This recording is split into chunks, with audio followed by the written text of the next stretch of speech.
Na verdade, há mesmo livros sobre jogos, alguns até práticos, que sugerem isto com grande solenidade.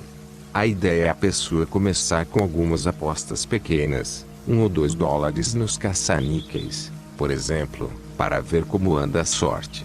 Se a máquina engolir a sua oferenda sem sequer agradecer, é que a sorte não está com você aquela noite. O melhor que tem a fazer é voltar para o hotel e ficar vendo televisão. Se a máquina, porém, lhe devolver a oferenda com juros, essa é a sua noite para despejar dinheiro nos dados e na roleta. Pessoas de todo jeito acreditam nessa ilusão de ordem. Gente que joga valendo um dinheirão, gente que aposta em níqueis. Os ricos, os que chegam ao cassino em Ferraris e casacos de pele, acreditam tanto quanto os pobres diabos, aqueles que, perdendo, não terão nem o do ônibus para voltarem para casa. É possível que todos nós, em algum momento das nossas vidas, acreditemos nisso. Como tantas outras dessas ilusões, a falácia do jogador tem grande apelo. Parece verdade. A sua maneira torta dá a impressão de racional. Todo mundo pode citar lances da sua própria experiência capazes de comprová-la. Se você joga bridge, pôquer ou monopólio com alguma frequência, não tem dúvida de que há certas noites em que os dados ou as cartas estão tão bons que dá até vergonha. Em outras noites, porém, o melhor teria sido ficar em casa com um bom livro. Há noites em que se está quente, e noites em que não se está. O fenômeno não se restringe à mesa do jogo, estende-se a todas as atividades da sua vida. Há dias em que suas decisões são todas acertadas, brilhantes, o mundo lhe sorri, o correio entrega cheques inesperados e o seu rival na empresa decide ir tentar a vida na Austrália. Dias há, também, em que tudo que você toca vira cinza e pó. E absolutamente natural enxergar, por trás disso tudo, alguma espécie de mecanismo ordenador. E a ilusão é reforçada pelas histórias que jogadores gostam de contar, fantásticas histórias de momentos quentes, de imbatíveis períodos de sorte. Em todos os cassinos, bem como em qualquer lugar onde sejam vendidos bilhetes de loteria, essas histórias são frequentes. Algumas são conhecidas apenas localmente, outras são clássicos internacionais. Por exemplo, a incrível história de Charles Wells, imortalizado numa canção popular da última década do século passado, Os Alegres Anos 90, intitulada O Homem que Quebrou a Banca em Monte Carlo. Não foi uma vez só que Wells conseguiu o legendário feito. Foram 3 noites seguidas, em 1891. Quebrar a banca não era tão dramático quanto parece. Não queria dizer que o cassino fosse à falência. Significava apenas que se esgotava o dinheiro da casa, designado para aquela mesa. Mesmo assim, era tão raro que, quando alguém o conseguia, ainda que uma única vez, já era notícia de primeira página nos jornais. O cassino tinha o maior prazer de cooperar na divulgação e, cerimoniosamente, cobria a mesa quebrada com um pano negro. No dia seguinte, era certo que uma nova multidão de trouxas apareceria trazendo o seu dinheiro. O negócio de Wells era a roleta. A última das suas 3 noites vitoriosas foi a mais incrível. Estava jogando só plenos, que é o lance mais difícil da roleta. Escolhe-se números, de 1 a 36, e aposta-se. Ganhando, recebe-se multiplicada por 36 a quantia apostada. Nas antiquadas roletas de Monte Carlo, as chances eram de 37 a 1 contra o jogador. Wells pôs suas fichas no 5, e as deixou lá, engordando. O 5 deu 5 vezes seguidas. A banca quebrou. Wells deixou o cassino com pouco mais de 100 mil francos, os quais, em poder de compra, valeria mais de $1 milhão hoje. Há também o caso de Caroline chamada Labelle, talvez a mais famosa e, na opinião de alguns, a mais linda das célebres cortesãs que floresceram em Monte Carlo nos seus dias de glória. Aos 18 anos, ela foi levada para a famosa cidade do jogo por um sujeito que, evidentemente mau jogador, Além de canalha, perdeu tudo no cassino e abandonou. Restavam a Carolina e 2 Luizes, moedas de 20 francos, valendo cada uma talvez $100 em dinheiro de hoje. No impulso desesperado, Labelle foi a uma mesa de roleta e depositou seus 2 Luizes no vermelho. Aposta na cor, vermelho ou preto, é uma modalidade que, na roleta, dobra o dinheiro do ganhador. Caroline Otero, apavorada demais para presenciar o resultado, afastou-se da mesa, deixando o seu dinheiro ali, para se multiplicar ou desaparecer. Deu vermelho 28 vezes seguidas. A banca quebrou, e a jovem abandonada, agora subitamente rica, transformou-se instantaneamente na rainha de Monte Carlo. Histórias como esta são muito divertidas. Algumas vêm do século passado, outras são mais recentes, e todas são contadas em apoio à falácia do jogador. Veja bem, existem momentos em que uma pessoa fica mesmo quente, dirá um crédulo. Estão aí as histórias para provar. O que você tem que fazer é esperar esse momento, e aí apostar feito louco. As histórias não provam nada disso. O que provam, na verdade, é que os períodos de ganhos acontecem. Jogue uma moeda para o alto um número suficiente de vezes, e não tardará a obter uma sequência de caras. Mas não existe nenhuma ordem nisso. Não dá para saber com antecedência quando tal sequência começará, e, uma vez começada, ninguém será capaz de garantir quantas vezes ocorrerá. A mesma coisa acontece com a roleta, as corridas de cavalos, o mercado de arte, ou qualquer outro jogo que envolva apostas em dinheiro. Se jogar durante um longo tempo, terá os seus períodos de ganhos, alguns até memoráveis, com os quais, provavelmente, encherá a paciência dos amigos pelo resto da vida. O que não existe é a maneira ordenada pela qual você poderá tirar proveito de tais períodos. Não há como perceber quando começam, nem como prever sua duração. São, tão somente, mais um aspecto do caos. Se você está numa roleta apostando no vermelho e dá vermelho 3 vezes seguidas, ótimo. Mas, o que é que isto lhe diz em relação ao futuro? Estará você no começo de uma sequência de 28 vermelhos? Está quente. Deveria aumentar a aposta. Muitos aumentariam. E esta é uma das razões pelas quais tantos saem dos cassinos de bolsos vazios. Conforme aprendemos ao estudarmos o segundo grande axioma, incontáveis especuladores e jogadores foram à falência por não terem saído do jogo enquanto estavam ganhando. A falácia do jogador tende a encorajar esse fracasso, na medida em que ela estimula a sensação de temporária invencibilidade.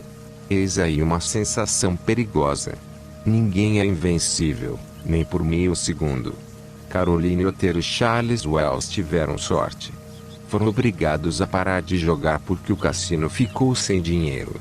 Além do mais, depois de cada mão, devido às regras e aos limites impostos pela casa, parte do dinheiro tinha de ser retirado da mesa. Foram salvos pelas circunstâncias. Fossem outros os fatos e tivessem eles continuado a jogar, cedo ou tarde teriam perdido, e seus nomes não seriam lembrados até hoje. Não eram invencíveis. Ambos parecem ter tido a sensação de que o eram. O bom senso deles pode ter sido confundido pelos extraordinários períodos de ganhos. Realmente, depois de uma experiência destas não deve ser fácil manter-se perfeitamente racional. De qualquer forma, a partir de então Caroline Otero e Charles Wells passaram a levar a vida como vítimas de grandiosos ataques da falácia do jogador. Assumiam riscos enormes, como se estivessem certos de que ficariam quentes para sempre. Não ficaram. Caroline Otero morreu pobre, num apartamentinho em Paris. Falido, Charles Wells terminou seus dias na prisão. Estratégia especulativa. Vejamos, especificamente, como o quinto grande axioma, aconselha a operar o seu dinheiro. O axioma adverte que não veja ordem onde não existe. Não significa que você deva desesperar de jamais encontrar uma aposta vantajosa ou um investimento promissor.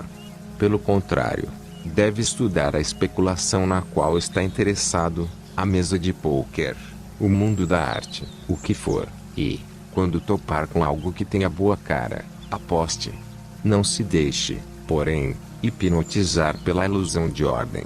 Seus estudos podem ter aumentado as suas probabilidades, mas não deve ser ignorado o imenso papel que o acaso desempenha no seu projeto.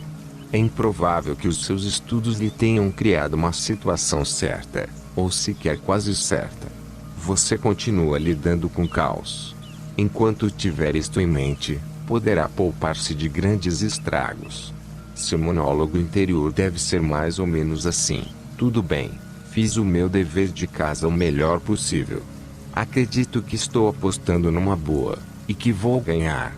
Porém, como não consigo controlar todas as casualidades capazes de afetar o meu dinheiro, sei que são grandes as minhas possibilidades de estar errado. Portanto, permanecerei atento, pronto a saltar na direção que os fatos indicarem. Esta é a lição do quinto grande axioma. À medida que o tempo passa, você vai se tornando um especulador mais esperto. O sexto grande axioma, da mobilidade. Evite lançar raízes.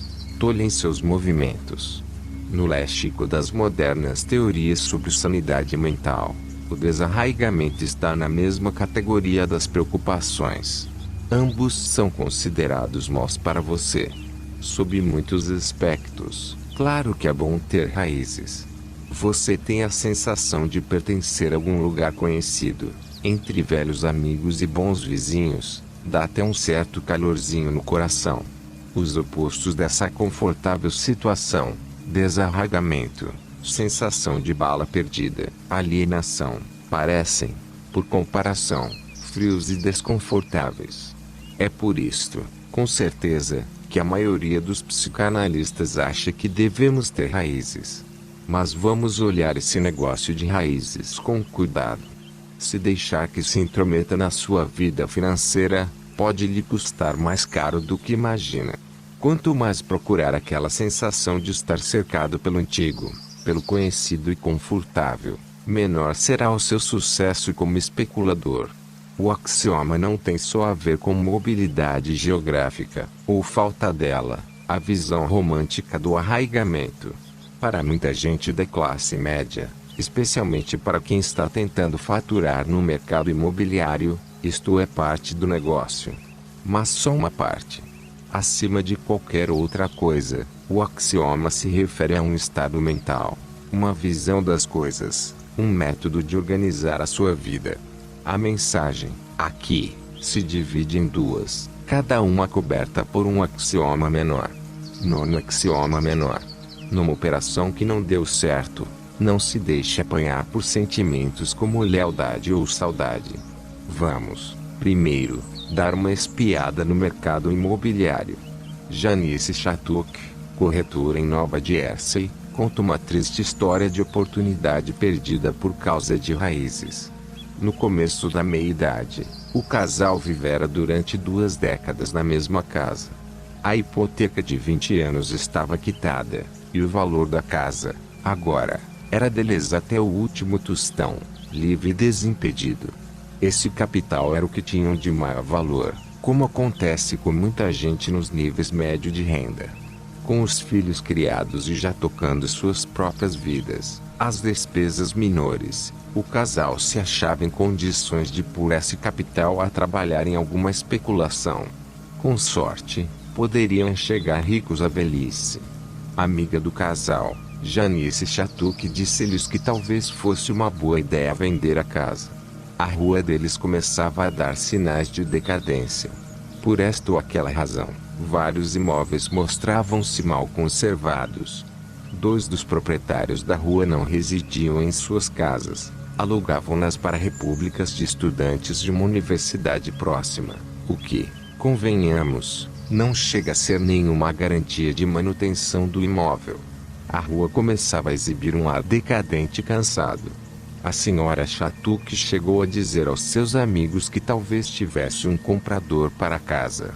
Um dos proprietários locadores vinha pensando em ampliar o seu império, e andava de olho na propriedade do casal havia muito tempo. Era uma construção grande, com vários quartos, facilmente adaptável para uma república de estudantes. A corretora acreditava que faria uma boa oferta. Fez força para que os amigos aceitassem enquanto era tempo. O casal, porém, não conseguia decidir-se a vender. Suas raízes eram ali, explicavam. Ali haviam criado a família. O velho casarão guardava muitas recordações. Não conseguiam se acostumar com a ideia de um bando de estudantes morando nele. Além disso, alguns dos vizinhos mais antigos faziam pressão para que não vendessem. Permitir que mais uma casa fosse transformada em república, ir embora e deixar todos os problemas com os que ficassem parecia desleal. Uma coisa de maus vizinhos, que nunca haviam sido. Assim, os amigos da senhora Chatuca acabaram ficando. O bairro continuou a declinar. Outras casas foram vendidas a gente menos cuidadosa, inclusive casas de pessoas que antes faziam discursos sobre lealdade. Finalmente, os amigos da senhora Chatuque resolveram colocar a casa à venda. Até hoje não encontraram comprador. Quando encontrarem, o preço será drasticamente inferior ao que teriam obtido quando ela quis que vendessem. Quanto mais tiverem de esperar, menos conseguirão pelo imóvel. Há momentos em que se tem de escolher entre raízes e dinheiro. Se o seu objetivo é ganhar dinheiro, provável razão pela qual analise especulações, é erro deixar-se prender demais a coisas materiais nas quais o seu capital esteja investido. Prenda-se a pessoas, mas não a casas nem a bairros. Tampouco a empresas. Nunca se sabe quando é hora de pular fora de uma posição em ações. Mas não serão raízes que haverão de impedi-lo. Frank Henry conheceu um sujeito que era mecânico-chefe de uma pequena indústria. Ao longo dos anos, acumulara uma boa quantidade de ações ordinárias e preferenciais da empresa. Houvera tempo em que a empresa prosperara, e suas ações tinham estado altas. Não durara muito, porém. Estava agora em sérias dificuldades devido a mudanças do mercado, especialmente em razão da chegada de alguns impiedosos competidores japoneses. Os dados gerais do problema eram de conhecimento público, e o valor das ações caía a olhos vistos. O mecânico, porém, achava que os problemas eram ainda maiores do que se pensava. Comparando os produtos da sua empresa com os dos concorrentes japoneses, encontrou substancial diferença de qualidade. Os produtos japoneses, apesar de mais baratos, eram superiores. O nosso mecânico não via jeito de superar o duplo problema que a sua firma enfrentava. Estava convencido de que, cedo ou tarde, a concorrência a mataria. Deveria ter vendido suas ações, mas as raízes o impediram. Cultivava uma confusão de sentimentos em relação à companhiazinha. Esses sentimentos eram acentuados, mas ainda, por discursos do presidente e do principal executivo, na linha de só os ratos abandonam o navio. Ambos eram grandes acionistas. O presidente, otimista e incurável, proclamava alto e bom som que continuava comprando ações para sua carteira pessoal. Achava importante fazê-lo, uma vez que os regulamentos da Comissão de Valores Mobiliários e da Bolsa de Valores obrigavam-no a tornar público o volume da sua participação acionária. Logo se saberia se ele saísse vendendo. Teria sido má publicidade. Na cabeça dele, seria capaz de gerar publicidade a favor fazendo exatamente o oposto. Ao comprar mais ações, achava, demonstrava sua confiança na viabilidade e no futuro da empresa. Demonstrava lealdade. O nosso mecânico duvidava que o gesto do presidente exercesse qualquer efeito significativo. Numa descida permanente, os preços das ações ordinárias e preferenciais iam passando uns pelos outros, aos saltos. O moral dos empregados e dos acionistas estava lá embaixo, e continuava caindo. Hora de dar o fora. O mecânico, porém, não conseguia mover-se, e uma das razões era o gesto de lealdade do presidente. Se um investidor é vendedor líquido de um papel, e outro é comprador líquido, um está, realmente, comprando do outro. As transações, naturalmente, são realizadas através de corretoras, de especialistas no pregão. O efeito de colocar comprador diante de vendedor, porém, é como se fosse uma transação na qual os dois se encontrassem cara a cara. O mecânico, portanto, tinha a desconfortável sensação de que, se colocasse suas ações à venda, elas seriam adquiridas pelo seu presidente. O mecânico acabaria totalmente vendido, enquanto o presidente seguraria uma gorda carteira de ações que poderiam, breve, não valer nada. De algum modo, não parecia direito. E foi assim que o nosso mecânico segurou os seus papéis. Com o tempo, ele e o presidente acabaram com carteiras que não valiam nada. Muitos anos depois, Frank Henry envolveu-se num negócio completamente diferente, que o colocou brevemente em contato com o ex-presidente, agora proprietário de uma próspera cadeia de lojas. Parecia rico e contente. Contava vantagens sobre alguns sucessos recentes do mercado. Ganhar algum dinheiro vendendo a descoberto, num mercado em queda. Era óbvio que conhecia as técnicas de vender a descoberto, tipo de negócio no qual você vende um papel antes de possuí-lo, na esperança de que o preço cairá. Se realmente cair, você completa a operação adquirindo a ação por menos dinheiro do que recebeu antecipadamente. Enquanto o ex-presidente falava a respeito, um pensamentozinho maldoso começou a germinar na cabeça de Frank Henry. Será que o homem havia sido, realmente, otimista a respeito da sua empresa, como dava a entender? Talvez, pensou Frank Henry, ele mantivesse contas em duas corretoras, como é o caso de muitos grandes investidores, uma publicamente conhecida, a outra secreta.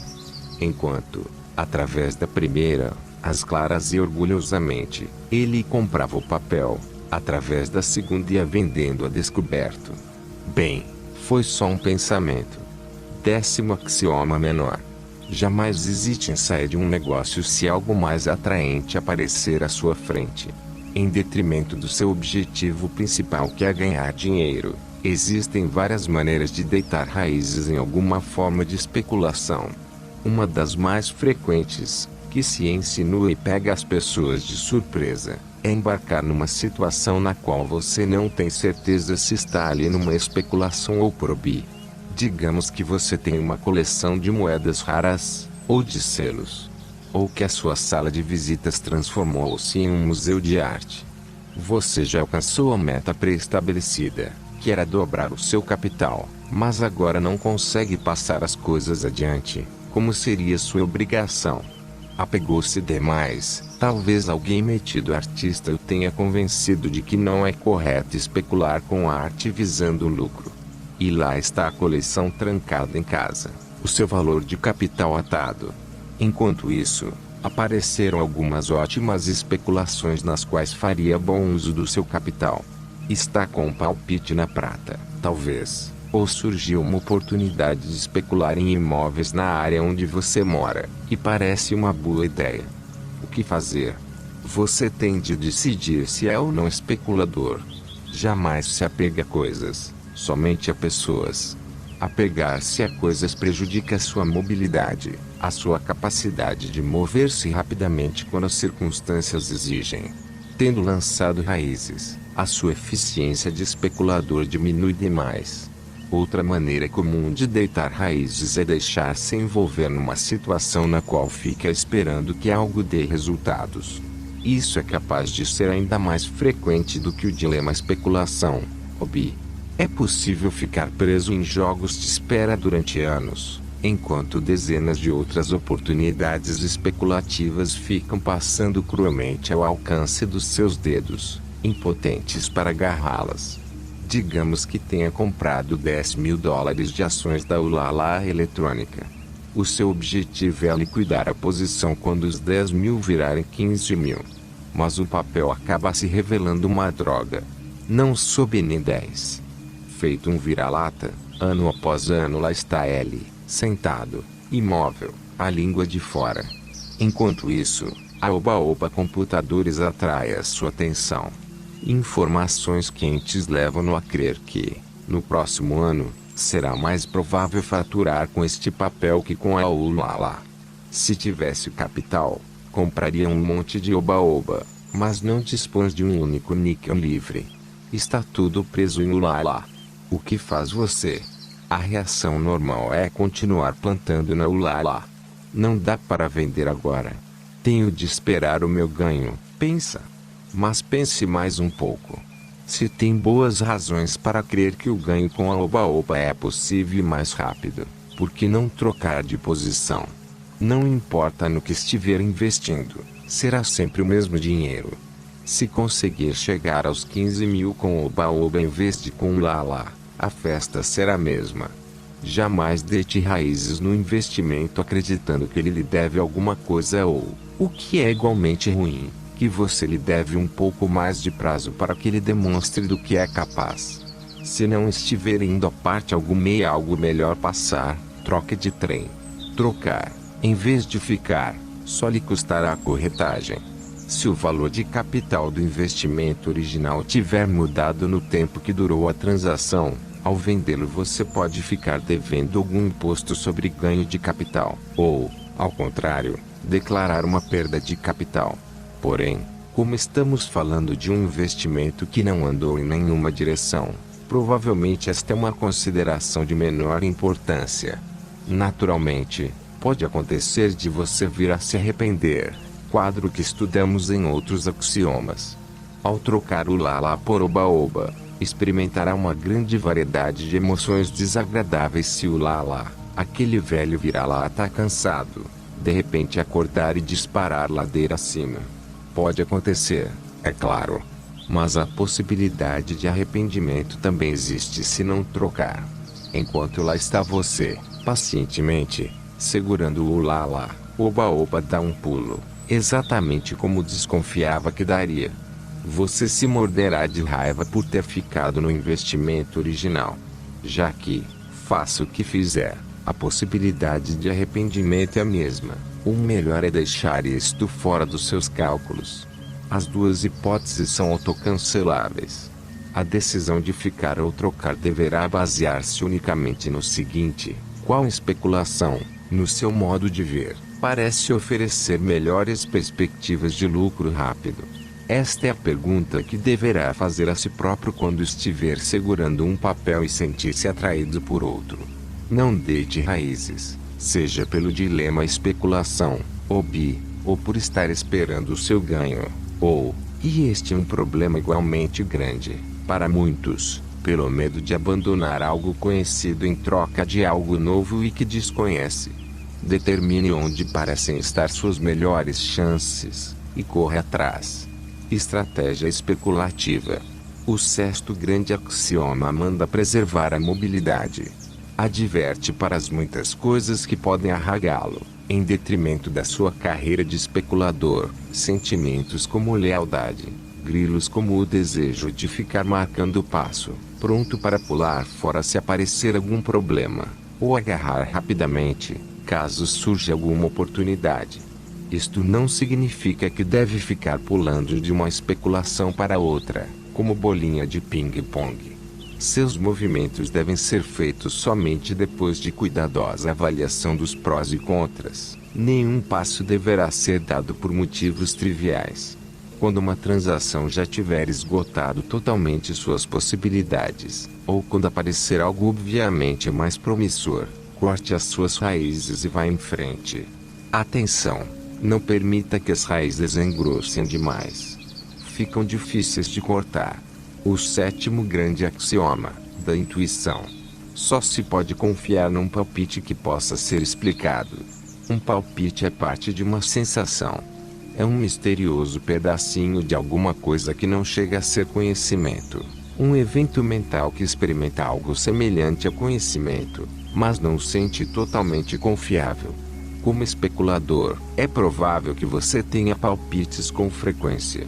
Alguns serão fortes e persistentes. O que fazer com eles?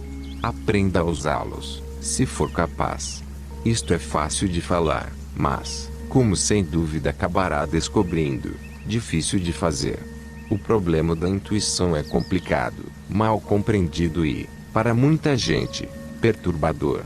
O fenômeno pode ser abordado de 3 maneiras distintas: desprezo. Inúmeros investidores, especuladores ignoram cuidadosamente os seus próprios palpites e ridicularizam os dos outros. Insistem em apoiar todas as suas manobras especulativas em fatos ou material que represente fatos. Com frequência, tal material não chega a ser grande coisa, gráficos, previsões econômicas, mas para as pessoas deste grupo parece mais confiável que palpites. Muitas vezes levarão ao termo uma julgada, ainda que suas intuições estejam lhes dizendo, francamente, tratar-se da julgada errada. Pensam, o gráfico diz que é certo, e é por aí que eu vou. Confiança indiscriminada. Há pessoas que se apoiam totalmente em palpites, com demasiada frequência, e sem suficiente ceticismo. Qualquer intuição maluca vira razão para uma jogada, mesmo que uma análise racional da situação pudesse resultar em ideias completamente diferentes. Sigo os meus palpites, dizem essas pessoas, orgulhosas, só não dizem é que esses palpites maravilhosos costumam levá-las a calamidades especulativas. Utilização seletiva é o método de Zurique, por trás do qual está a ideia de que a intuição pode ser útil. Seria uma pena desprezar, de maneira categórica, instrumento especulativo potencialmente tão valioso, jogar fora todos os palpites somente porque alguns são tolos. Por outro lado, é certo que alguns palpites não merecem outro destino senão a lata de lixo. O desafio, aqui, é separar os que têm valor dos que não valem nada. O primeiro passo, então, será descobrir o que é um palpite, exatamente. De onde vêm esses estranhos pedacinhos de quase conhecimento? E menos misterioso do que parece. Há quem explique intuição falando de percepção extrasensorial e poderes ocultos, mas nada disso é necessário. Um palpite é um evento mental que ocorre na mais absoluta normalidade. Quando você é atingido por um forte palpite, por exemplo, acho que esta companhia tem problemas maiores do que dizem. É possível que essa conclusão seja baseada em fatos, em algo sólido que esteja arquivado em algum canto da sua mente. O que torna tudo espantoso é que se trata de informações que você não sabe que possui. Será plausível isto? Claro. É uma ocorrência rotineira. O Dr. Eugene Gendin, um psicólogo da Universidade de Chicago que passou anos estudando o assunto, afirma que saber algo sem sabermos como sabemos é experiência humana comum. O Dr. Gendin chama a atenção para o fato de que, diariamente, absorvemos quantidades colossais de informação, muitíssimo mais do que somos capazes de arquivar no consciente, a fim de recuperar sob forma de discretos retalhos de informação. A maior parte vai para algum reservatório logo abaixo ou atrás do nível consciente. Por exemplo, pense em algum homem ou mulher que tenha desempenhado papel importante na sua vida. Essa pessoa não retorna sob forma de discretos detalhes de informação, cabelos castanhos, olhos azuis, gosta de comida chinesa, etc. Ao longo dos anos, você arquivou milhões desses detalhes, muito mais do que seria capaz de listar numa vida inteira. Em vez de retornar em retalhos de informação, a pessoa chega inteira, integral. Tudo o que você sabe e sente sobre ela, tudo que você algum dia pensou, sentiu ou experimentou em relação a essa pessoa vem de uma vez, misteriosamente extraído do colossal arquivo do quase não conhecimento. Imagine topar com essa pessoa na rua. Instantaneamente, você sabe de quem se trata. Sem qualquer pensamento a nível consciente, você reage de maneira adequada. Contudo, se lhe perguntassem como reconhece essa pessoa, quais, exatamente, os indícios que o levam a reconhecê-la, o desenho do nariz, o jeito de andar, você não saberia responder. Sabe que conhece a pessoa, mas não sabe como. Da mesma forma, se essa pessoa lhe telefonar, Reconhecerá a voz instantaneamente. Como? Através de que indícios, exatamente? Não existe resposta. Se tentasse me descrever essa voz de maneira que eu também a pudesse reconhecer, descobriria ser impossível. A informação existe na sua cabeça, em algum lugar, mas você não sabe exatamente o que é, nem onde está. É disto que são feitos os palpites. Você sabe quando um palpite é bom, mas não sabe como sabe. Por exemplo, uma mulher que especula em imóveis na Nova Inglaterra contou-me sobre um palpite que teve no meio da noite. Acabara de reformar uma antiga casa de beira de praia, no Maine, e vinha tentando vendê-la, não tendo recebido nenhuma oferta que se aproximasse do que estava pedindo. Uma delas era quase aceitável, mas não atingia exatamente a cifra que a mulher estabelecera para fazer negócio com a casa. Esperava mais, e sentia-se confiante. De repente, na madrugada de um dia chuvoso, a mulher acordou com um forte e insistente palpite de que devia aceitar a oferta. A intuição lhe dizia que o mercado de antigas casas de praia estava prestes a ceder, talvez até a desabar. Não sabia como sabia disto. Só sabia que o sabia. Teve medo, porém, de seguir o palpite. O problema de sempre deixava perplexa. Não conseguia enxergar o arquivo de informações no qual o palpite se baseava. Conversamos a respeito.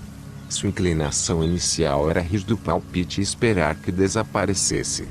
Dali a pouco começamos a chegar à conclusão de que ele bem poderia basear-se em informações boas e confiáveis. Afinal de contas, fazia muitos anos que ela vinha estudando a economia costeira do Maine e o papel desempenhado pelos imóveis. Assinava 2 jornais locais, pertencia a uma associação de proprietários de imóveis, e frequentemente conversava com corretores e outras pessoas do ramo. Mantinha-se igualmente bem informada sobre o país e o mundo. Entre outras publicações, lia Business Week regularmente. Podíamos dizer, então, com toda a confiança, tratar-se de pessoa que dispunha de um grande banco de dados importantes relativos ao valor de venda de uma casa no litoral do Maine.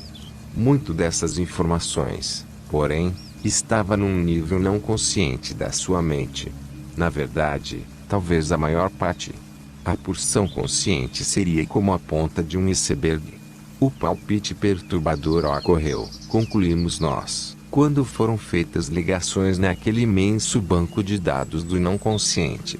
Fatos foram se encaixando como peças de um quebra-cabeça, sem que ela os dirigisse conscientemente. Talvez existissem dezenas dessas informaçõezinhas esquecidas, algo que lera, algo que escutara numa reunião, uma observação de um corretor feita meses antes.